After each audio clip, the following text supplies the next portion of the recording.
Someday when this world has run the course that God intended, ancient Bible prophecy will surely be fulfilled,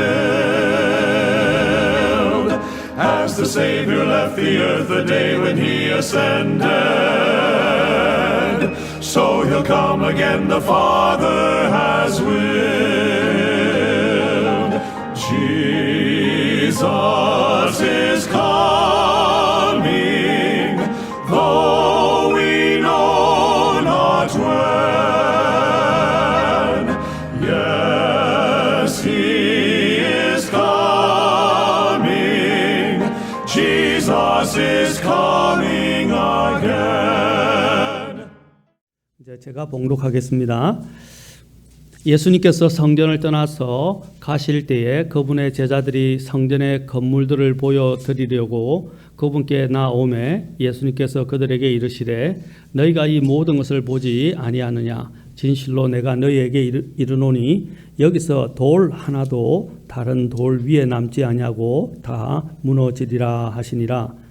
그분께서 올리브 산 위에 앉으셨을 때에 제자들이 은밀히 그분께 나와 이르되 우리에게 말씀해 주소서 어느 때에 이런 일들이 있으리까 또 주께서 오시는 때의 표적과 세상 끝의 표적이 무엇이리까 하니 예수님께서 그들에게 대답하여 이르시되 아무도 너희를 속이지 못하도록 주의하라. 32절부터 36절. 이제 무화과 나무의 비유를 배우라. 그것의 가지가 아직 연하고 잎사귀를 내면 여름이 가까운 줄 너희가 아나니 그런즉 이와 같이 너희가 이 모든 일들을 볼 때에 그때가 가까이 곧 문들 앞에 이런 줄을 너희가 아느니라. 진실로 내가 너희에게 이르노니 이 세대가 지나가기 전에 이 모든 일들이 성취되리라. 하늘과 땅은 없어지겠으나 내 말들은 없어지지 아니하리라. 그러나 그 날과 그 시각은 결코 아무도 알지 못하나니 하늘의 천사들도 알지 못하고 오직 내 아버지만 아시느니라. 기도하겠습니다. 주님, 말씀을 주께 온전히 의탁하오니 도와주시고 또 함께해 주시고 강력한 주님의 은혜와 권능으로 역사해 주시기를 원합니다. 모든 것을 주님께 의탁하고 모든 영광을 주님께 돌리기를 원하오며 우리 주 예수님의 귀하신 조남을 받들어 기도하옵나이다. 아멘. 앉으시겠습니다. 자, 오늘도 이제 이스라엘의 회복에 대해서 좀 더 우리가 구체적으로 하나님의 말씀을 보도록 하겠습니다. 자, 우리가 지난 시간에 봤듯이 이스라엘의 이제 하나님의 대언이란 말을 제가 늘 강조했지만 대언은 하나님의 사람들이 하나님을 대신하여 말하는 사람, 그렇죠? 말하는 것을 대언이라고 이야기한다라고 했습니다. 그 대언 중에는 미래를 이야기하는 예언도 포함되어 있다라고 말씀드렸습니다. 그 대언 안에는 예언도 포함되어 있어요. 그렇죠? 그런데 그걸 전부 일괄적으로 미래를 이야기하는 예언이라고 이야기하는 것은 그것은 문제가 있다라고 말씀을 드렸습니다. 그래서 대언이라고 하는 것이 좋습니다. 그 대언 안에 미래를 이야기하는 예언이 있고 원래 예언이라는 그 예자는 제가 말씀드렸죠. 미리 예자 하는 미리 있는 것들을 말하는 것이 아니라 맡길 예자라고 이야기했습니다. 한자에서 원래 예언할 때는 맡길 예자예요. 그것은 말씀을 맡았다라는 뜻이다라고 말씀을 드렸습니다. 그런데 오늘 가장 제가 늘 이야기하지만 항상 하나님의 성경을 볼 때 가장 큰 문제가 뭐냐면 용어 정립을 잘해야 됩니다. 오늘날 현대의 가장 큰 병폐 중에 하나이고 하나님 말씀을 제대로 보지 못하게 하는 것 중에 하나가 용어를 바꾸는 거예요. 그리고 용어의 의미를 희석시키거나 용어를 변경시키려 하는 것입니다. 오늘날 일어나는 전에 말씀드렸처럼 PC라고 이야기하는 Political Correctness라고 해서 정치적 올바름이라고 해서 정치적 자신들의 입장에 대해서 자꾸 용어들의 의미를 그렇죠? 의미를 자꾸 바꾸려고 시도를 하는 것들을 그것이 바로 오늘날 일어나고 있는 과정인데 우리가 왜 성경이 중요하냐? 성경의 용어는 바꾸는 것이 아닙니다. 있는 대로 하나님이 정확하게 정의를 내린 대로 그것을 가지고 우리는 공부를 해야 합니다. 그리고 이스라엘은 하나님께서 말씀하신 대로 나라가 재건되었습니다. 무화과 나무가 싹을 내면 싹을 내면이라는 것은 이스라엘의 독립을 말한다고 그랬습니다. 그리고 성경은 이스라엘 사람들이 또한 예루살렘을 회복했습니다. 1967년 6.1 전쟁 이후로 이제 예루살렘을 회복하게 되었습니다. 또 이것은 다 정말 예수님께서 정확하게 대언하신 대로 이루어졌습니다. 그리고 그들은 또한 뭘 기다리고 있습니까? 이제는 성전 회복을 기다리고 있습니다. 성전 회복. 지금 성전의 그 지역이 그렇죠? 모스크라고 이슬람의 성지가 지금 그곳에 성전이 자리 잡고 있습니다. 그런데 그 성전이 어떻게 됩니까? 이제 치워지고 그 자리에 앞으로 대환란 시기에 있게 될 환란 성전이라고 부르는데 이제 그 성전이 지어지게 될 것입니다. 이 성전을 짓기 위한 모든 준비가 다 되었다라는 것입니다. 모든 준비가 다 되어 있고 그 성전이 이제 지어지려고 준비가 되는 순간은 이 세상이 끝나는 때. 다시 말해서 우리 그리스도인들이 이 땅에서 할 일은 다 끝나게 되는 것입니다. 그리고 항상 하나님께서 또 이스라엘에게 있어서 일어나는 조짐 중에 하나는 이스라엘 가운데서 메시아를 갈망하는 그러한 움직임들이 계속해서 지금 일어나고 있다는 것입니다. 이스라엘은 하나님의 눈동자와 같습니다. 하나님은 자신의 눈동자처럼 이스라엘을 지키시고 보고 계시고 또 그들을 통해서 역사의 시계를 주님께서 가늠하시고 또한 역사의 시계를 통해서 우리에게 마지막 때가 되었다는 것을 알려주고 계십니다.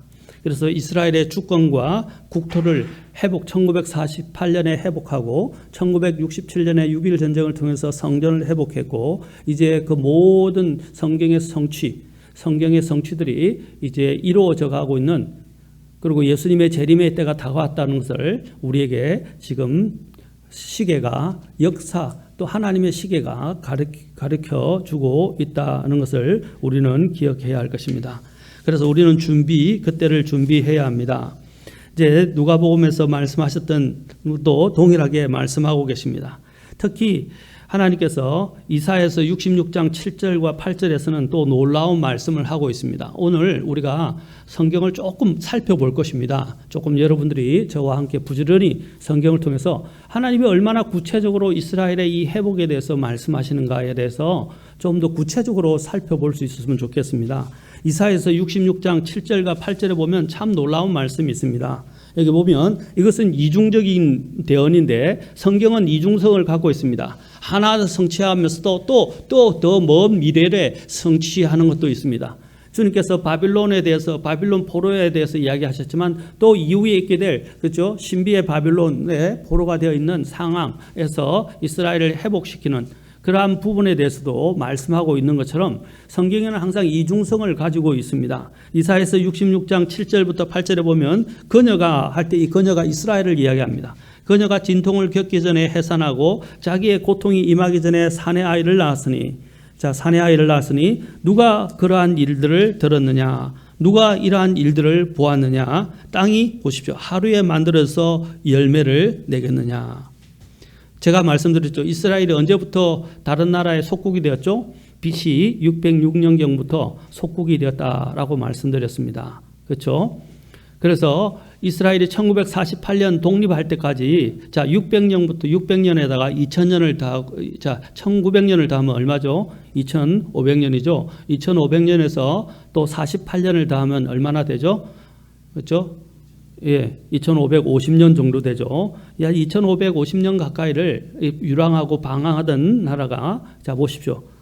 하루에 만들어져서 열매를 냈겠느냐? 아무도 예상하지 못했어요. 1917년 발포 선언을 통해서 이제 이스라엘이 돌아갈 수 있는 하나의 기미가 하나의 여지가 이제 있었지만 이스라엘이 갑자기 48년에 이렇게 건국을 하게 될 것은 아무도 생각하지 못했던 것입니다. 성경에 보시면 땅이 하루에 만들어져서 열매를 내겠느냐. 혹은 한 민족이 보십시오. 순식간에 태어나겠느냐. 여러분 이건 쉽지 않습니다. 유학하는 학생들을 한번 보십시오. 또 이민을 하는 사람들을 보십시오. 이민을 해도 2세대, 3세대가 1.5세대에서 2세대만 넘어가도 어떻게 됩니까? 아이들이 자신의 문화를 잊기 시작하고 언어도 어떻게 해요? 그쪽 언어를 하기, 이중 언어를 구사하기가 힘듭니다. 이제 그 중에도 뛰어난 사람들은 이중 언어를 구사하기도 하죠. 그러나 이제 2세대에서 3세대로 넘어가게 되면 어떻게 됩니까? 그 아이들은 모국어를 잊어버리고 이제는 완전히 그쪽 나라로 동화되고 그쪽 언어, 그쪽 문화에 자라서 이제 원래 있었던 모국의 언어와 문화가 생소하게 됩니다. 사람들은 몇 세대만 지나가도 다 잊어버리게 돼요. 그런데 여기서 보십시오. 한 민족이, 이스라엘이 그 민족의 정체성을 잃어버리지 않고 태어나는 것에서 태어나고 있지 않습니까? 얼마나 놀랍습니까? 한 민족이 순식간에 태어나겠느냐? 시온은 진통하자마자 자기 자녀들을 낳았도다. 거의 2600년 가까이를 유랑하던 민족이 이렇게 순식간에 태어났습니다. 또 이것은 앞으로 환란 때에 있게 될 이야기를 또 이야기하는 거지만 이거 이중적이라고 그랬죠. 성경 대언은 이중적인 경우가 많다 그랬어요. 일단 1948년에 그들은 태어나게 되었습니다. 자, 이것은 바로 하나님만이 하실 수 있는 일이다. 그래서 제가 전에 얘기했죠. 유대인은 기적 중에 유대인의 탄생은 이스라엘의 다시 재탄생은 기적 중에 기적이다라고 말씀을 드렸습니다. 그리고 또한 인류 역사상 이렇게 여러 가지 전쟁이 일어나게 되는 이유가 무엇입니까? 사실은 다른 나라를 삼키기 위해서입니다. 그 나라를 또 땅을 점령하기 위해서입니다. 그래서 이 야욕은 거치지 않고 계속해서 확장되고 계속해서 이루어지고 있습니다. 그래서 전쟁은 끊이지 않는 것입니다. 강한 나라가 약한 나라를 정복해서 그들을 다스리려 하지 않겠습니까? 그런데 놀라웠게도 2차 대전, 여러분들 알고 있지만 1차 대전이 있었고 2차 대전은 어떤 것이냐면 보통 전쟁을 하게 되면 말씀을 드렸죠. 전쟁을 하게 되면 어떤 일이 난다 그랬어요? 다른 나라를 점령하고 그렇죠? 또 다른 나라를 땅을 빼앗는 일들을 하는 것이 사실 전쟁의 목적입니다. 그런데 2차 대전 이후에는 어떤 일들이 일어나냐면 수많은 나라들이 독립을 하게 돼요. 약 100개국 가량의 나라들이 독립을 하게 되었습니다. 그래서 오늘 읽었던 말씀에서도 또 누가복음에 똑같이 있는데 거기는 뭐라고 했어요? 무화과 나무뿐 아니라 또 다른 나무들에 대해서도 이야기했죠. 다른 나무들이 싹을 내는 부분에 대해서 이야기했는데 다른 나무라는 것은 이스라엘뿐만 아니라 다른 나라들도 다 독립을 하게 되는 것을 말한다라고 말씀드렸습니다. 그런데 놀랍게도 2차 대전 이후에는요, 아까도 말씀드렸지만 100개국 정도의 나라들이 다 독립을 하게 돼요. 원래 전쟁을 하게 된 목적과 어긋나는 거죠. 이상한 일들이 일어나게 된 거예요. 그 중에 하나가 어떤 일들입니까? 우리나라도 해방하게 되었고 뿐만 아니라 이스라엘도 독립을 하게 되었다는 거예요. 어떻게 이런 일들이 일어나게 된 것입니까? 하나님이 말씀하셨잖아요. 그리고 하나님은 그것을 이미 꿰뚫어 보고 계셨습니다. 그래서 이때를 중심으로 해서 많은 나라들이 독립을 하게 되었습니다. 또 그뿐만 아니라 이제 성경에서는 이스라엘의 회복뿐 아니라 그 이전에 이스라엘의 이 파괴에 대해서도 이미 성경은 이야기를 하셨습니다. 그것은 모세의 대언을 통해서도 나오고 여러 가지 성경을 통해서도 나옵니다. 특히 모세를 통해서 하나님은 이미 이스라엘이 파괴될 것에 대해서도 대언을 해놨습니다. 신명기 4장 27절과 30절에 보면 4장에 보면 쭉 22절부터 쭉 나옵니다. 4장 22절에서 하나님께서 이스라엘을 택하신 것은 무조건적이었지만 이스라엘에게 하나님이 축복을 주시느냐 저주를 주시느냐 하는 문제는 하나님께서 그들의 순종의 여부에 따라서 하나님께서 하신다 그랬어요. 그러나 하나님은 이스라엘을 무조건적으로 택하셨기 때문에 하나님께서 그들을 버리지는 아니하십니다. 그들을 연단하시고 그들을 징계하시면서 심판을 하시지만 그들의 뿌리는 아예 잘라내지는 않죠. 주님께서 그들을 가지들을 잘라내시고 또 심지어는 나무를 잘라내시긴 하지만 뿌리는 살려두신다는 것입니다. 그래서 이스라엘의 그 뿌리는 여전히 존재하지만 하나님께서 그들의 불순종으로 인해서 그들을 잘라버리셨어요. 그리고 그들이 열매를 더 이상 낼 수 없기 때문에 그들을 잘라버리셨습니다. 신명기 4장 22절부터 보면 놀라운 말씀이 있습니다.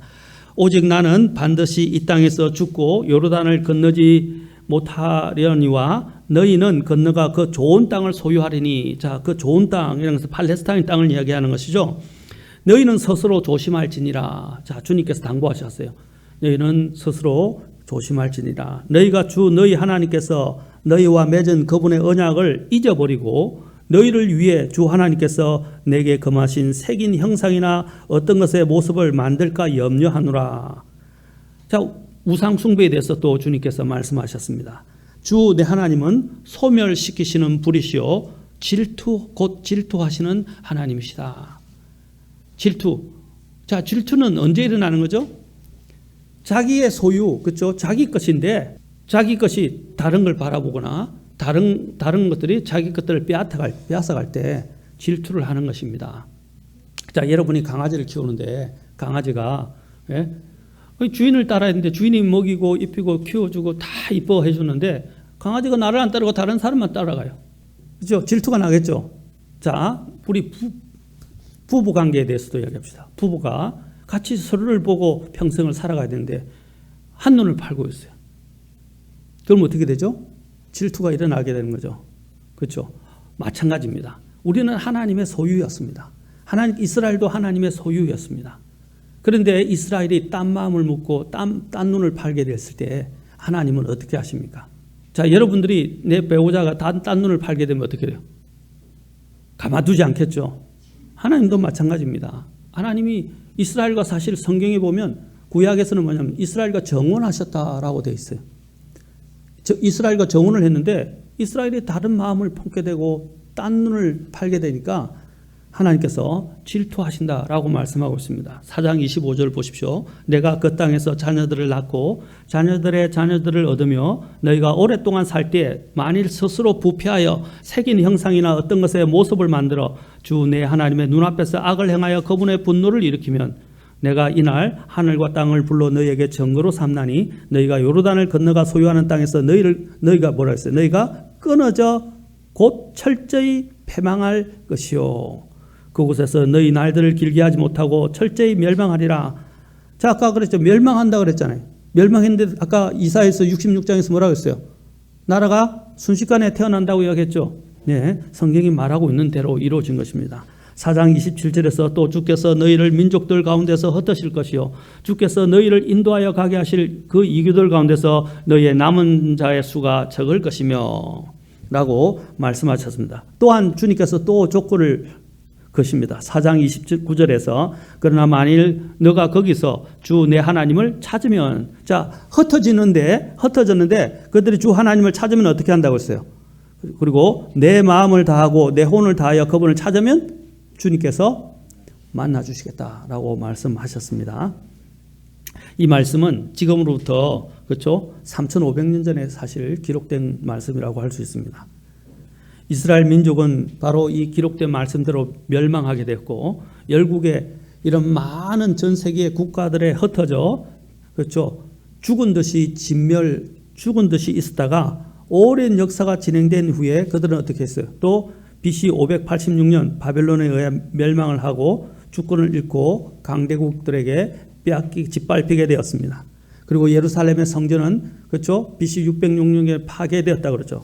파괴되고 특히 586년은 완전히 파괴되었어요. 그리고 또 AD 70년에 파괴되었습니다. 그 결과 유대인들은 바벨론의 포로로 잡혀가고 전 세계에 그렇죠? 이렇게 흩어지게 되었습니다. 특히 AD 70년 후에는 완전히 흩어지게 됐고 이제 BC 606년 포로 1차, 2차, 3차 포로 기간을 거쳐서 어떻게 했어요? 그들은 바빌론 지역이고 그 지역의 바빌론의 제국 전체로 흩어지게 되었습니다. 그때로부터 어떤 일들이 일어나냐? 우리가 전에 누가복음 묵상하고 있는데 회당들이 이제 유대인들이 하나님을 바라고자 하는 그 유대인들이 모인 사이에 회당들이 좀 만들어지기 시작한 거예요. 그러면서부터 이제 본격적으로 예수님의 시대에는 온 곳곳에 이제 회당들이 존재하게 된 것입니다. 회당들은 어떻게 합니까? 예루살렘에 와서 하나님께 경배를 드릴 수 없기 때문에 그들은 어떻게 했어요? 이제 각 지역에서 우리 같이 이렇게 예배 처소를 만들어서 하나님께 예배를 하고 모이고 교제했던 것입니다. 특히 하나님의 말씀을 들으러 모였던 것입니다. 자, 그 후 유대인들은 어디로 갔습니까? 페르시아, 중앙아시아, 러시아 등으로 곳곳에 세계 곳곳으로 흩어지게 되었고 거의 다 전멸하다시피 되었습니다. 다시 말해서 그들이 묻히게 된 거예요. 사실은 열방 속에 묻히게 된 것입니다. 온 민족 속에 묻히게 되었어요. 그래서 로마의 통치하로부터 시작해서 또 AD 70년 그 로마에 의해서 멸망당한 이후로부터 그들은 열방에 어떻게 했어요? 묻혀서 마치 무덤 속에 거하는 존재처럼 되었습니다. 그것에 대해서도 성경은 또한 우리에게 말하고 있다는 것입니다. 자, 하나님께서 이스라엘에게 회복할 것에 대해서 말씀하셨지만 파괴에 대해서도 미리 먼저 말씀을 하셨습니다. 주님께서는 이 파괴되었던 이 이스라엘 백성, 또 열국에 흩어졌던 이 이스라엘 백성들을 동서남북 전체에서 주님께서 모으실 것에 대해서도 계속해서 말씀을 하고 있습니다. 또 이사야서 43장 우리 가서 보겠습니다. 또 여기서도 이야기하고 있는데 43장 5절부터 7절입니다. 두려워하지 말라. 내가 너와 함께 하느니라. 내가 내 실을 보십시오. 동쪽에서 데려오고 너를 서쪽에서부터 모으리라 그랬어요. 그리고 내가 북쪽에 이르기를 뭐라고 그럽니까? 내놓으라 할 것이요. 남쪽에게 이르기를 붙잡아 두지 말라. 나중에 제가 이것을 가지고 실제로 일어났던 놀라운 일들에 대해서 말씀을 드리겠습니다. 북쪽이라면 주로 어디를 이야기하겠어요? 나중에 나오겠지만 러시아를 이야기합니다. 남쪽이라면 어디를 이야기하겠죠? 아프리카 지역, 특히 에티오피아를 이야기합니다. 이제 나중에 그 부분에 대해서도 우리가 보도록 하겠습니다. 내 아들들을 먼 곳에서 데려오고 내 딸들을 땅끝에서 데려오라. 이 말이 예루살렘의 유대인들이 팔레스타인 땅에 계속 그 예루살렘과 그 지역의 유대 땅에 있었더라면 이 말은 필요가 없는 일이에요. 자, 이 말이 이 대언의 말씀이 있게 되는 것은 무엇입니까? 그들이 민족 전 세계로 흩어져 있다는 것을 이야기하는 것입니다. 흩어져 있는 가운데서 주님께서 그들을 모으시겠다라고 말하고 있습니다. 자, 43장 7절에서 곧 내 이름으로 불리는 모든 자라 내가 내 영광을 위하여 그를 창조하고 그를 지었으며 참으로 내가 그를 만들었느니라. 지난 시간에 우리가 봤죠. 이것은 내가 나의 모든 산을 길로 만들고 나의 큰 길들을 도두리니 보라 이들은 먼 곳에서 오며 보라 이들은 북쪽과 서쪽에서 오고 또 이들은 시님 땅에서 오리라 라고 말하고 있습니다. 여러분 이스라엘 백성들이 이것을 가지고 기도한 걸 아십니까? 그들은 이것을 가지고 이것을 그대로 믿었고 이것을 가지고 기도했어요. 그런데 그들이 아까 2500년 이상을 유랑하던 그 민족 아까 거기서 모세의 대언으로부터 그렇죠. 유랑하던 그 민족들이 지금 이렇게 모이게 된 이유가 무엇입니까? 하나님의 대언의 성취이기도 하지만 그들은 이 말씀을 가지고 하나님께 기도했어요. 하나님께서 다니엘에게 계시를 보여주실 때도 다니엘에게 70일의 계시를 그렇죠. 보여주실 때도 어떤 70일에는 490년을 말한다 그랬죠. 그것은 언제 일어났습니까?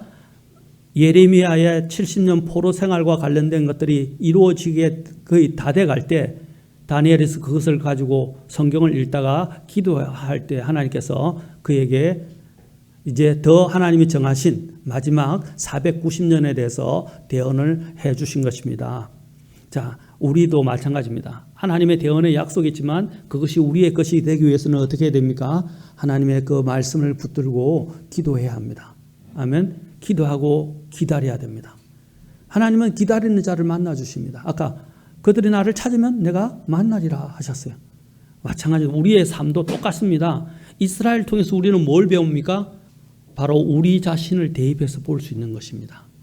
그렇죠? 하나님께서는 우리를 위한 훈계와 그렇죠? 경고와 또 우리의 배움을 위해서 하나님께서 이스라엘을 구약에 있는 이스라엘의 역사를 통해서 하나님께서 우리에게 가르쳐 주시는 것입니다. 우리는 그것을 보고 배워야 돼요. 그리고 어떻게 하나님을 찾아야 하는지도 배워야 한다는 사실입니다. 또 이사야서 60장 아까 4절 8절에서도 보면 또 놀라운 말씀이 나와 있습니다. 내 눈을 들어 사방을 보라. 그들이 다 함께 모여 내게로 오느니라. 내 아들들은 멀리서 오며 내 딸들은 내 곁에서 양육을 받으리라.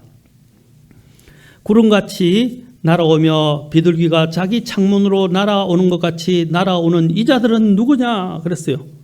여기 비둘기가 나오죠. 이게 뭡니까? 새에 대해서 이야기하는 거죠. 여기서 비둘기가 날아오는 것 같이 날아오는 자들이 누구냐 하고 물었습니다. 여러분 이사야 대언자 시대에 비둘기가 있었습니까? 나중에 독수리도 나오는데 이제 비둘기나 독수리 같은 것들이 비행기가 없었기 때문에 이사야가 표현할 수 있는 방법은 뭡니까? 새 비행기가 어떤 모양이죠? 예, 새 모양이잖아요. 예, 그들이 묘사할 수 있는 것은 그거였습니다. 왜냐하면 비행기라는 용어도 없었고 비행기가 뭔지도 몰랐던 세대예요. 그러니까 그들이 보니까 하늘을 날고 있네요. 그러니까 어떻게 합니까?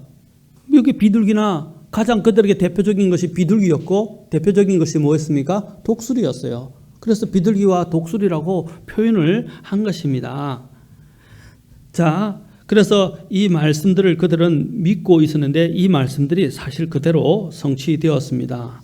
그리고 이사야서 60장 9절에 또 계속 말씀하십니다. 9절에서 참으로 섬들이 나를 기다리되 먼저 다시스의 배들이 먼 곳에서 내 아들들과 그들의 은과 금을 그들과 함께 실어다가 주 내 하나님의 이름에 이르게 하고 이스라엘의 거룩하신 이에게 이르게 하리니 이는 그분께서 너를 영화롭게 하였기 때문이라. 이런 그 당시 배는 있었죠. 바다가 있었기 때문에. 그래서 배를 타고 또 수많은 이스라엘 민족들이 배를 타고 이스라엘로 어떻게 왔어요. 지중해를 거쳐서 이제 그들이 이스라엘로 들어오게 되었어요. 또 뿐만 아니라 또 그들이 온 방법 중에 하나가 비행기를 타고 오게 되었다는 것입니다. 이 구절에서 배로 아까 사람들을 실어나는 걸 보고 또 비행기로 실어나는 것을 우리는 보았습니다. 또한 예레미야 대언자의 말씀을 통해서도 좀 더 우리가 살펴보도록 하겠습니다. 예레미야서 16장 13절부터 15절에 보도록 하겠습니다. 16장 13절부터 15절입니다. 그러므로 내가 너희를 이 땅에서 쫓아내어 너희가 알지 못하는 땅, 곧 너희와 너희 조상들이 알지 못하는 땅에 이르게 하리라. 너희가 거기서 밤낮으로 다른 신들을 섬길 것이요 내가 거기서 너희에게 호의를 베풀지 아니하리라 하라. 주가 말하노라. 그런즉 보라 날들이 이르르니. 자, 날들이 온다 그랬어요. 그렇죠? 마지막 때가 다 됐을 때예요. 날들이 이르리니 다시는 말하기를 이스라엘 자손을 이집트 땅에서 데리고 올라오신 주께서 살아계신다 하지 아니하고 오히려 말하기를 이스라엘 자손을 잡아. 여기도 북쪽 땅과 모든 땅 곧 친히 그들을 쫓아내어 머물게 한 모든 땅에서 데리고 올라오신 주께서 살아계신다 하리라. 이스라엘이 돌아오는 걸 뭘 이야기하는 것입니까? 하나님이 살아계시는구나. 또 하나님의 성경 말씀이 하나님의 성경 말씀이 그대로 성취되는구나 하고 사람들이 깨닫게 된다는 거죠. 그래서 그랬죠. 그 궁정 목사가 유대인 하나님이 살아계심을 증명해보라 했을 때 유대인이다라고 이야기했지 않습니까? 바로 유대인을 통해서 하나님은 하나님이 살아계신다는 것을 입증해 보이신다라고 말하고 있습니다. 그렇죠? 자, 그 다음에 15절 오히려 말하기를 이스라엘 자손을 북쪽 땅과 모든 땅 곧 친히 그들을 쫓아내어 머물게 한 그 모든 땅에서 데리고 올라오신 주께서 살아계신다 하리라. 내가 그들을 그들의 조상에게로 준 그들의 땅으로 다시 데려가리라. 주가 말하노라. 보라 내가 사람을 보내어 많은 어부를 데려다가 그들을 낮게 할 것이요 그 뒤에 사람을 보내어 많은 사냥꾼을 데려다가 모든 산과 모든 언덕과 바위 굴에서 그들을 사냥하게 하리니 내 눈이 그들의 모든 길 위에 있으므로 그들이 내 얼굴을 떠나 숨지 못하며 그들의 불법이 내 눈에서 숨겨지지 못하느니라. 이제 계속해서 이야기하는 부분들이 이제 주님께서 그들이 우상을 섬기게 될 때 주님께서 그들에게 심판을 하시지만 그리고 열국으로 흩으시지만 그들을 또한 하나님께서 회복시킬 것에 대해서 말씀하고 있습니다. 또 예레미야서 30장 3절로 가서 보겠습니다. 주가 말하노라. 보라 또 날들이 이르리니 내가 내 백성 이스라엘과 유다의 포로된 자들 다시 데려오며 또 그들로 하여금 내가 그들의 조상들에게 준 땅으로 되돌아오게 할 터인즉 그들이 그 땅을 소유하리라. 그리고 소유하면서 이제 어떤 일들이 남아있냐면 자, 이것이 다니엘서에 나오는 마지막 7일에 한일에 7년을 이야기하는데 그것이 7절에 나와 있어요. 자, 보세요. 모으고 난 다음에 주님이 어떻게 하십니까? 그들이 이제 대환란을 통과하게 하십니다. 7절에 슬프도다. 그 날이 커서 그것과 비길 날이 없나니 그날은 곧 야곱의 뭐라고 그랬어요? 고난의 때. 야곱의 고난의 때가 뭐냐면 7년 대환란을 가리키는 겁니다. 7년 대환란. 마지막 한일에는 이스라엘에게 하신 말씀이에요. 교회에게 하신 것이 아니고 이스라엘에게 하신다. 자, 여기서 야곱의 고난의 때가 7년 대환란을 가리킨다고 말씀을 드렸습니다. 그런데 주님께서 뭐라고 말씀하시니 10절에서 이제 주님께서 그들을 그 뒤로부터 주님께서 회복시킬 것을 8절부터 쭉 이야기합니다. 그래서 10절에서는 나의 종 야곱아 너는 두려워하지 말라. 오 이스라엘아 놀라지 말라. 이렇게 말씀하십니다. 보라 내가 너를 먼 곳에서부터 구원하고 내 실을 그들의 포로된 땅에서부터 구원하리니 야곱이 돌아와서 안식하며 평온히 지낼 것이요 아무도 그를 두렵게 하지 못하리라. 내가 너와 함께하여 너를 구원하리라. 주님께서 말씀하십니다. 그러면서 말씀하십니다. 11절 보십시오. 내가 너와 함께하여 너를 구원하리라. 주가 말하노라. 내가 너를 흩어서 민족들에게 가게 하였거니와 그 모든 민족들을 내가 완전히 끝낼지라도 너는 뭐라고 그랬어요? 완전히 끝을 내지 아니하리라. 이스라엘이 얼마나 작은 나라입니까? 맞습니까? 얼마나 작은 나라입니까? 그런데 하나님께서 그 이스라엘을 멸망하게 하지 않겠다고 그랬잖아요. 그 뿌리를 보존하신 것처럼 그들을 끝을 내지 않겠다고 말씀하시고 계십니다. 자, 하나님께서 이루시는 놀라운 일들을 보십시오. 또 31장 가서 예레미야서 31장 8절 보라 내가 그들을 또 계속 말씀하시죠. 북쪽 나라에서 데려오고 땅의 경계들에서 모으되 눈먼 자와 다리 저는 자와 아이 벤 자와 아이를 베어 상고를 겪는 여자들 그들과 함께 모으리니 큰 무리가 거기서 돌아오리라. 자, 여기서 큰 무리가 돌아오리라 라고 말하고 있죠. 북쪽은 아까 어디라고 그랬죠? 러시아라고 얘기했습니다. 자, 실제로 여러분 러시아와 이디오피아 또 여기서 러시아뿐 아니라 30장 8절에서 북쪽 나라에서 데려오고 또 뭐라 했어요? 땅에 경계들에서 모은다라고 이야기했어요. 그러니까 끝에서 주님께서 데려오신다고 그랬는데 실제로 어떤 일이 있으면 이 대언이 그대로 성취된 놀라운 또 사건이 일어나게 되었습니다. 막 실제로 그 비행기 안에 1991년에 이디오피아 유대인들을 귀환시키는 솔로몬 작전이 있었는데 그 솔로몬 작전에서 이스라엘 정부에서 이디오피아 유대인들을 귀환할 때 이디오피아 정부가 어떻게 했냐면 데리고 때 좋은데 시간을 딱 제한시켜 버렸어요. 얼마나 시간을 줄 테니까 그 시간 안에 안 타면 그 다음부터는 안 된다. 이렇게 이야기를 했어요. 그 시간을 제한시키자 그 제한된 시간에 최대한 사람들을 많이 수용하기 위해서 어떻게 했냐면 그 비행기들의 의자들을 다 그냥 뽑아버렸어요. 그리고 차곡차곡 비행기들 의자를 세워버렸습니다. 그리고 그 비행기들 안에 몇 명이 탔는가 그 수를 세어보았습니다. 그런데 그 비행기들이 뜰 때 헤아린 숫자보다도 그 비행기가 이스라엘에 도착했을 때 숫자가 12명이 차이가 난 거예요. 그 12명이 어디서 났냐면 그 비행기 안에서 12명의 사람들이 아이를 낳았던 것입니다. 아까 나왔죠? 뭐라고 되어 있었어요? 아이를 베어 상고를 겪는 여자들이 그들과 함께 아이 벤 여자와 아이를 베어 상고를 겪는 진통을 하는다 이 말. 진통을 하는 여자들이 어떻게 해요? 그들과 함께 모이리니 큰 무리가 거기로 돌아오리라. 그 비행기에 엄청난 사람들이 타고 돌아오는데 거기서 출산을 한 거예요. 성경 대언이 얼마나 놀랍습니까? 성경은 이미 모든 것을 다 내다보았다는 것입니다. 그래서 성경을 여러분 공부하면 그리고 지금 일어난 일들을 그때 일어난 역사들을 가지고 공부해 보면 정말 흥미진진합니다. 그리고 재미있습니다. 성경은 아직도 일어나지 않은 일들에 대해서 많은 말씀을 하고 있습니다. 그것들이 지금 우리는 성취되고 있는 것을 눈앞에 목도하고 있습니다. 계속 우리는 정인이 된 것이죠. 자, 또 그리고 1983년에 러시아에 250만의 유대인들이 살고 있었습니다. 그런데 러시아는 이 유대인들이 고국으로 복귀할 수 없도록 모든 문들을 꽝꽝 닫았습니다. 그러나 하나님께서는 그 백성들을 이끌기 위해서 북쪽의 땅을 어떻게 한다고 그랬어요?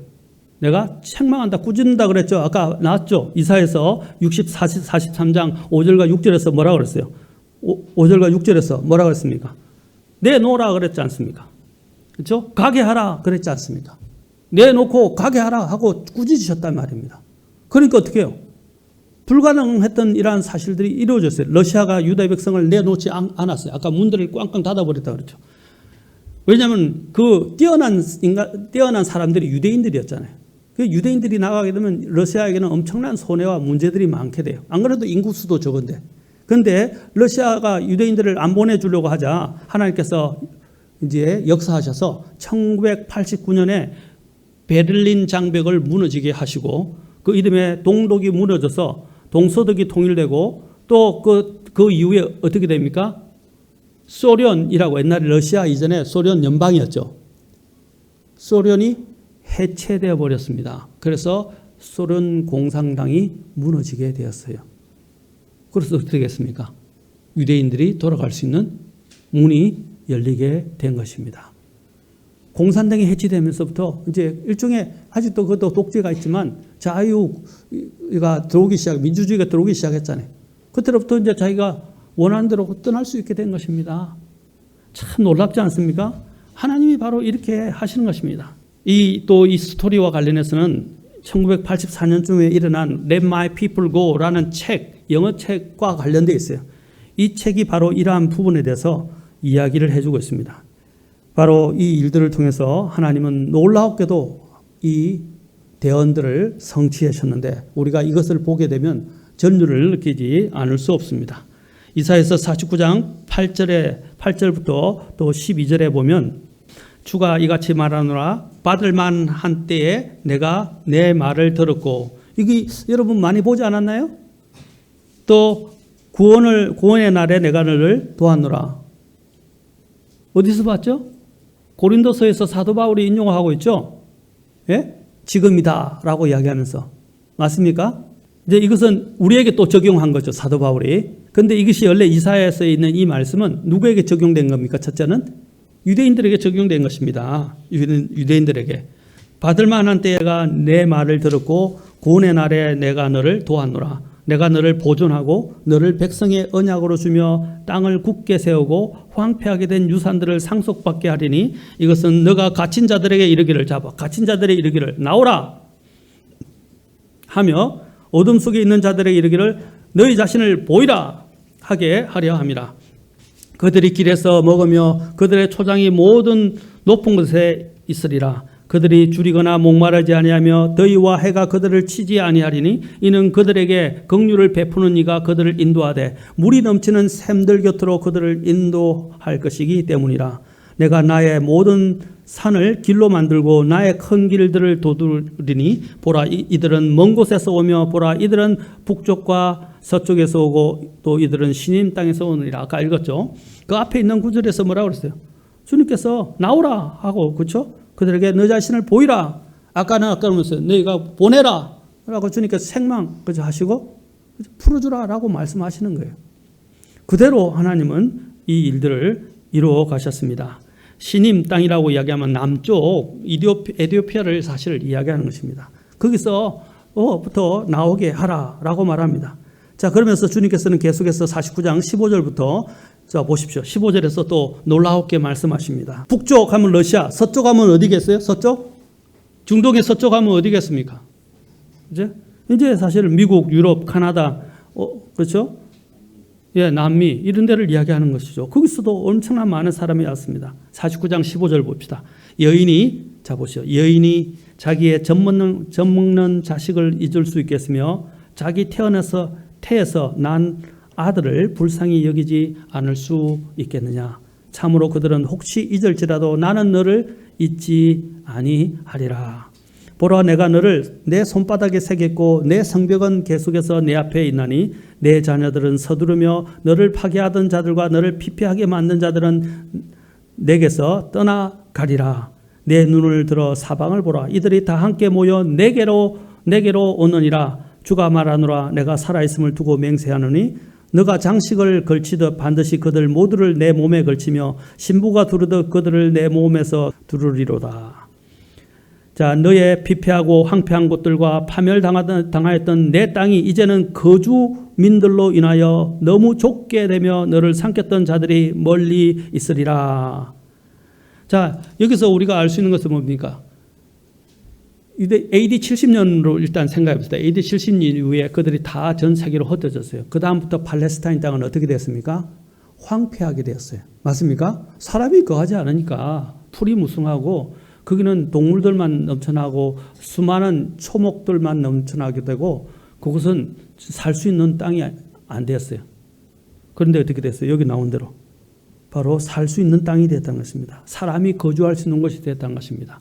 여러분들 옛날에 배웠을 거지만 키부츠에 대해서 그렇죠? 이스라엘의 키부츠와 이런 것들을 통해서 어떻게 했습니까? 그 메마른 땅들이 물이 들어오기 시작하고 그것이 얼마나 지금은 많은 열매들과 많은 음식물들을 생산하는 곳이 되었습니까? 그렇죠? 나중에 여러분 석유가 없는데 석유가 나오는 문제도 다 나옵니다. 성경에서. 이스라엘에서 석유가 원래 발견되지 않았어요. 그런데 거기서 석유가 발견되었어요. 그래서 이스라엘은 어떻게 됐습니까? 다른 나라의 원조가 필요 없어요. 이제 자치적으로 기름, 그렇죠? 오일도 사용할 수 있고 자치적으로 살아갈 수 있는 모든 여건이 다 갖추어진 것입니다. 어떻게 이런 일들이 일어날 수 있는 것입니까? 바로 하나님이 그들과 함께 하시기 때문이고 또 하나님이 그 부분에 대해서 대언해 놓으셨기 때문입니다. 또 우리가 더 놀라운 대언이 또 에스겔서에 나옵니다.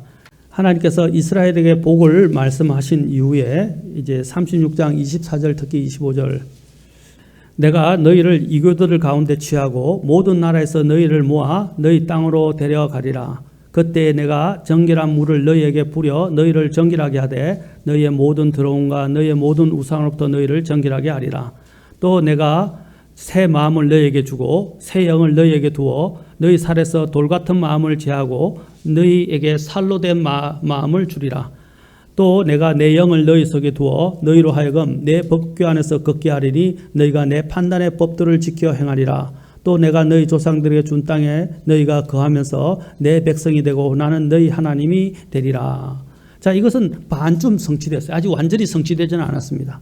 예수님이 성취될 때, 예수님이 재림하게 될 때 이들은 어떻게 됩니까? 자신들이 거부했던 그 메시아, 예수님을 그들은 아직도 거부하고 있죠. 그 메시아를 지금 갈망하고 있는데 2000년 전에 오셨던 그 예수님이 바로 우리가 갈망하던 메시아였는데 우리가 그 메시아를 거절했구나 하고 그들이 어떻게 합니까? 통곡을 하면서 회개하게 됩니다. 그것이 여러분 마태복음에도 나오고 요한계시록에도 나와요. 계시록에. 그들이 바로 자신들이 못 박고 찔렀던 그분을 그들이 보고 통곡하게 될 것이라고 스가랴에서도 말하고 있습니다. 마치 자기 아들을 잃어버렸던 것처럼 큰 슬픔으로 그들은 회개하면서 주님께로 돌아가게 될 것입니다. 그때 그들은 어떻게 해요? 여기 있는 마음들이 어떻게 해요? 새 마음을 갖게 되고 마음이 부드러워지게 될 것입니다. 이 부분은 아까 그들이 돌아오는 부분에서는 성취되었지만 완전히 성취되지 않았어요. 예수님이 재림하기 직전에 이 일들이 나중에 스가랴 대언을 통해서 우리가 좀 이따가 좀 보겠습니다. 그리고 또한 37장에 보십시오. 어떤 일들이 나게 됩니까? 37장에 보십시오. 마른 뼈들의 환상이 나옵니다. 자, 마른 뼈들의 환상이 나오는데 이 마른 뼈들이 뭡니까? 자, 이 에스겔 대언자에게 뭐라고 그랬습니까? 에스겔 대언자를 데려다가 하나님께서 환상을 그에게 보여주는데 온 골짜기에 뭐였습니까? 뼈들만 있는 거예요. 뼈란 것은 죽은 자의 시체 아닙니까? 시체에서 남아있는 그 뼈들이 뒹굴고 있는 거예요. 그것들이 다 묻혀 있는 거예요. 그래서 1절에 보니까 뼈가 가득한 골짜기 한가운데 두셨더라. 그리고 또 나로 하여금 사방에 있는 그 뼈들 곁으로 지나가게 하시니라. 보라, 그 열린 골짜기에 뼈들이 심이 많으며 보라, 그 뼈들이 심이 말랐더라. 그분께서 내게 이르시되 사람의 아들아 이 뼈들이 살 수 있겠느냐 하시기에 내가 대답하되 오 주 하나님이여 주께서 아시나이다 하니 그분께서 다시 내게 이르시되 이 뼈들 위에 대언하고 그들에게 이르기를 오 너희 마른 뼈들아 주의 말씀을 들으라. 주 하나님이 이 뼈들에게 이같이 말하노라. 보라 내가 숨을 너희 속으로 들어가게 하리니 너희가 살리라. 내가 너희 위에 힘줄을 두고 너희 위에 살이 생기게 하며 너희를 살갗으로 덮고 너희 속에 숨을 넣으리니 너희가 살리라. 또 내가 주인 줄을 너희가 알리라. 아멘. 그렇죠? 그래서 이에 내가 명령받은 대로 대언하니 내가 대언할 때 시끄러운 소리가 나며 보라 흔들림이 있고 그 뼈들이 함께 와서 뼈마다 자기 뼈에 이르더라. 또 내가 보니 보라 힘줄과 살이 그 뼈들 위에 생기고 살같이 그것들을 덮었으나 그것들 속에 숨은 없더라. 그때 그분께서 내게 이르시되 사람의 아들아 바람에게 대언하라. 여러분 히브리어 루아라는 것은 그 바람과 또 영 이것을 다 이야기합니다. 생명, 바람 이것들 다 이야기하는 거예요. 똑같은 것을 이야기합니다. 여기서 보십시오. 그때 하나님께서 여기서 바람 이런 것은 바로 그걸 이야기합니다. 이러기를 하나님이 이같이 말하더라. 숨아 내 바람으로부터 와서 이 죽임당한 자들 위에 숨을 불어 그들이 살게 하라. 이에 내가 그분께서 명령하신 대로 대언하였더니 숨이 그들에게 들어가며 그들이 살아서 자기 발로 서는데 심히 큰 군대더라. 여러분 지금 세계에서 막강한 군대 중에 하나가 어디죠? 자 보십시오. 아랍과 그렇죠? 아랍 국가들이 다 이스라엘을 엄청난 땅을 가지고 엄청난 사람들이 이 작은 이스라엘을 둘러싸고 있어요. 그런데 그들이 전쟁에서 한 번도 이긴 적이 없어요. 놀랍지 않습니까? 이스라엘이 부활할 것뿐 아니라 이스라엘 군대가 얼마나 막강한지에 대해서 지금 이야기하고 여기 심히 큰 군대라고 그러죠. 여기서 큰 군대라는 것은 그 숫자가 하나님이 그들과 함께 한다는 것입니다. 그래서 이스라엘이 보십시오. 그 작은 나라가 열방에 있는 아랍 군들과 이렇게 전쟁을 벌였는데도 지지 않고 그들을 놀랍게 비행기도 격추시키고 그들의 탱크도 다 무너뜨려 버리고 그들을 그렇죠? 사방에서 있었던 모든 부분들을 다 막아내 버렸단 말이에요. 그래서 지금 이스라엘이 계속 영토를 늘려가고 있죠. 맞습니까? 그 중에 하나가 지금 논란이 되고 있는 웨스트 뱅크라는 거예요. 자, 성경이 얼마나 놀랍습니까? 그리고 이야기합니다. 심지어 성경이 스스로 해석합니다. 11절 보십시오. 그때 그분께서 내게 이르시되 사람의 아들아 뭐라고 주님이 말씀하신다. 이 뼈들은 뭐라고 그랬어요? 이스라엘의 온 집이다 그랬어요. 그들이 열방으로 흩어졌다는 것입니다. 아까 그 골짜기라는 것은 뭐냐면 열방이라는 골짜기에 이스라엘이 완전히 죽은 듯이 무덤 속에 있는 것처럼 그들이 다 시체처럼 뒹굴었다는 거예요. 죽은 거나 마찬가지였단 말입니다. 죽었다. 아까 그랬죠. 이스라엘 하루 만에 태어난다고 그랬잖아요. 그들은 죽었었다 이 말입니다. 그런데 하나님께서 그들에게 생기를 불어넣어서 그들에게 숨을 불어넣어서 그들이 살아서 이제 마치 하나로 결합돼서 온전한 사람뿐 아니라 군대가 됐다고 말하고 있어요. 자 보십시오. 그래서 이스라엘은 이 뼈들은 이스라엘의 온 집이니라. 보라 그들이 이르기를 우리의 뼈들은 말랐고 우리의 소망은 없어졌으며 우리로 말하건대 우리 몸의 부분들은 끊어졌다 하느니라. 그러므로 그들에게 대언하여 이르기를 주 하나님이 이같이 말하노라. 보라 오 내 백성아 내가 자 보시면 너희 무덤들 아까 열방으로 흩어진 골짜기가 뭐라고 했어요? 무덤이라고 했죠. 그들이 무덤이었어요. 열방은 그들의 무덤이었어요. 그들이 흩어져서 죽었다 이 말입니다. 그런데 내 무덤들을 열고 너희로 하여금 너희 무덤들에서 나오게 하며 너희를 이스라엘 땅으로 데려가리라. 오 내 백성아 내가 너희 무덤들을 열고 너희 무덤들에서 데리고 올라올 때에 자, 하나님이 이 이스라엘 통해서 뭘 나타냈습니까? 하나님이 누구신가를 보이신다는 것입니다. 그리고 하나님이 살아계신다는 것. 또 하나는 뭡니까? 하나님의 영광을 보이시는 거예요. 우리는 이스라엘 보면서 하나님이 얼마나 놀라우신 분인가를 우리는 보게 된다는 것입니다. 여러분 이것을 우리에게 한번 대입해서 저와 여러분들을 하나님께서 구원하신 목적이 뭐예요? 뭡니까? 우리를 통해서 예수님의 빛을 세상에 비추는 거잖아요. 맞습니까? 우리를 통해서 아 그들이 하나님이 살아계시는구나. 저 사람에는 뭔가 다른 것 같아. 저 사람은 정말 이 우리가 사는 사람들과 다른 세상의 가치관과 또 다른 세상의 이런 사는 사람들 같아. 저들이 믿는 분은 누굴까? 저들은 왜 저리 고상하지? 저들은 왜 우리와 다르지? 저들이 믿고 있는 바 그러면 예수님이다 그러면 그 예수님을 나에게도 소개시켜 주겠어요? 하고 오게 된다는 거예요. 맞습니까? 똑같아요. 하나님이 이스라엘 통해서 열방의 빛이 되게 하셨어요. 그리고 열방들이 이스라엘을 보고 하나님께 나오고 하나님을 경외하고 하나님을 경배하러 나오게 만드는 거예요. 그리고 하나님께 영광을 돌리는 거예요. 마찬가지로 하나님께서 우리를 구원하셨을 때 어떻게 하는 것입니까? 우리를 통해서 하나님이 예수님을 나타내고 또 우리를 통해서 그들이 예수님을 믿게 하는 것입니다. 아멘? 그래서 주님께서 너희는 세상의 빛이다 라고 말씀하신 거예요. 우리는 그 역할을 해야 되는데 오늘날 여기 있는 많은 사람 그리스도인들이 그리스도인의 목적에 부합되게 살지 못하고 있다는 거예요. 빛을 발하지도 못하고 소금의 역할도 못하고 세상 사람들 더 못한 삶을 살아가고 있다는 것입니다. 그러면 어떻게 세상 사람들을 구원하고 세상 사람들에게 예수님을 소개할 수 있나 말이에요. 자, 내가 와서 내 생활은 엉망이고 나는 세상 사람들과 다를 바 없이 살아가고 그렇죠? 죄 가운데서 이렇게 살아가고 거룩한 삶을 살지도 못하면서 예수님이 믿으세요 하면 거기서 통하겠냐고요. 야, 너 모습을 봐라. 네 꼴이 뭐냐. 그러면서 내게 예수님을 이야기해? 예수님을 믿는다는 사람들이 왜 저 모양이야? 우리의 목적도 다르지 않다는 것을 제가 말씀을 드리는 것입니다. 자, 놀라웠게도 하나님은 보십시오. 이 일들을 행하십니다. 그러면서 내가 주인 줄 너희가 알리라. 14절 또 내가 내 영을 너희 속에 두어 너희가 살게 하고 너희를 너희 땅에 두리니 말씀하고 있죠. 나 주가 그것을 말하고 그것을 이행하는 줄을 그때에 너희가 알리라. 아멘. 얼마나 놀랍습니까?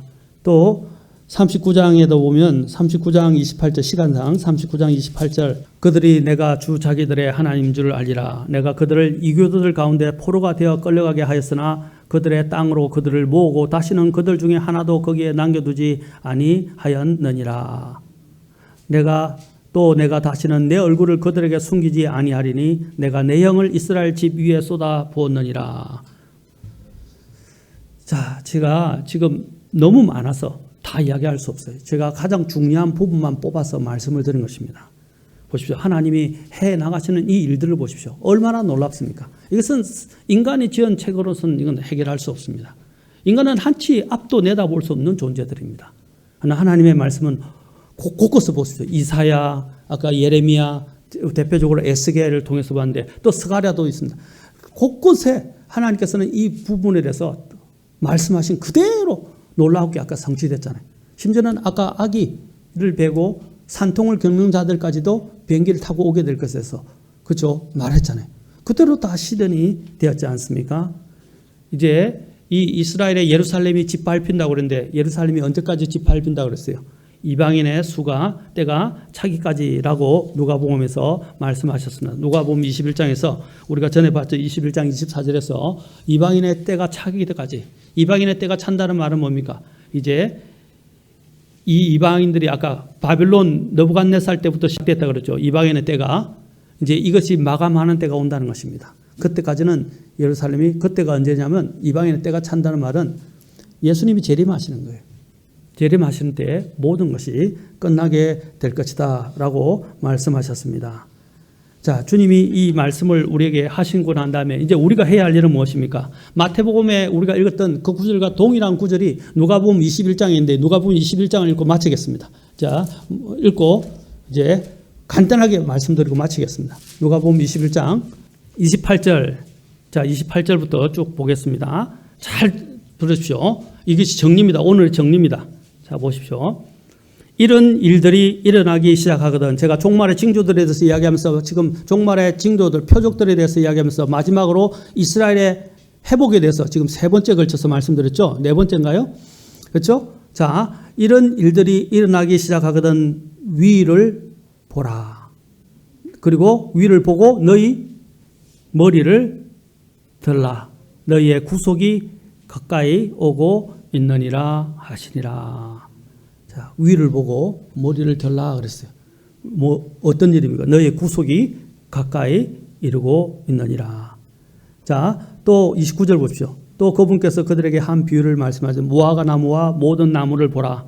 그것들이 싹을 내면 너희가 보고 이제 여름이 가까이 온 줄 너희가 스스로 아나니. 마태복음과 똑같죠? 여기는 모든 나무라는 것이 더 들어가 있죠? 자, 그런즉 이와 같이 너희가 이런 일들이 일어나는 것을 볼 때에 하나님의 왕국이 가까이 온 줄을 너희가 아느니라. 진실로 내가 너희에게 이르노니 이 세대가 지나가기 전에 모든 것이 성취되리라. 하늘과 땅은 없어지겠으나 내 말들은 없어지지 아니하리라. 여기 똑같죠? 마태복음하고. 근데 34절부터 38절까지 같이 읽겠습니다. 이제 그 종말과 함께 주님께서 결론을 말씀하십니다. 그 결론이 뭐냐? 이스라엘의 회복도 중요하지만 우리에게 지금 말씀하신데 그 결론이 더 중요한 거예요. 34절부터 38절까지. 자, 같이 읽겠습니다. 시작.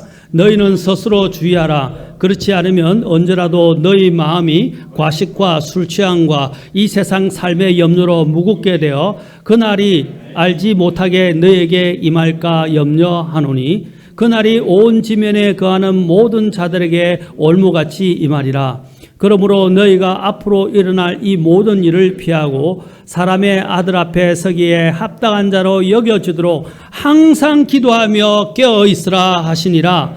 그분께서 낮에는 성전에서 가르치고 밤에는 나가서 올리브산이라 하는 산에서 머무시니 온 백성이 그분의 말씀을 들으려고 아침에 일찍 성전으로 그분께 가니라.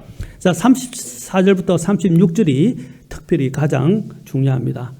자, 우리가 어떻게 해야 된다고요? 우리의 마음이 보십시오.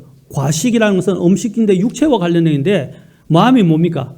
이 세상의 것들에 이 세상의 것들을 자꾸 구하려고 이렇게 탐욕을 부리다가 마음의 과식이 온다는 거죠.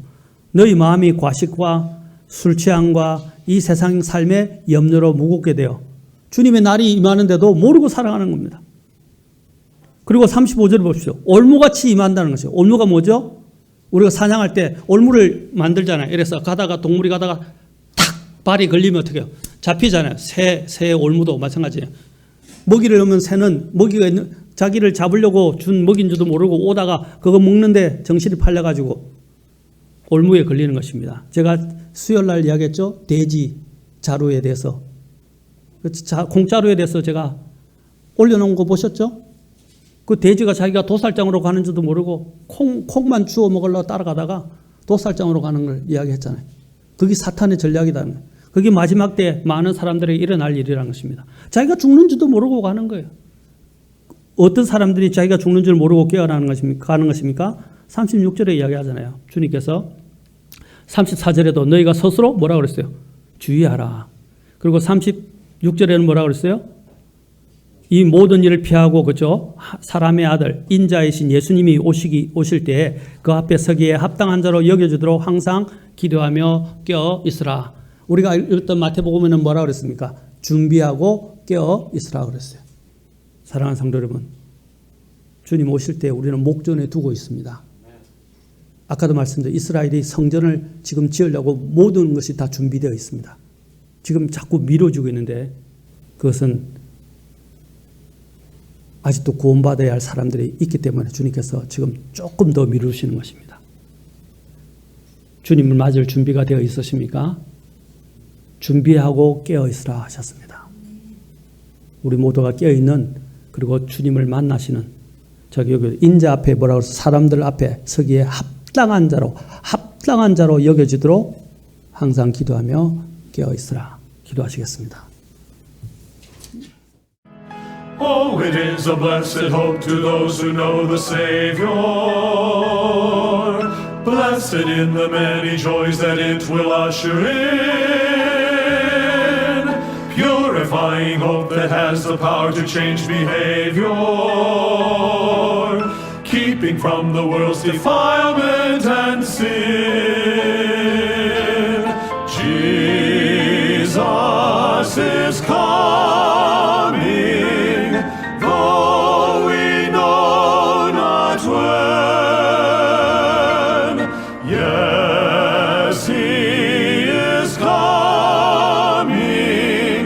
Jesus is coming again. Yes, Jesus is coming again.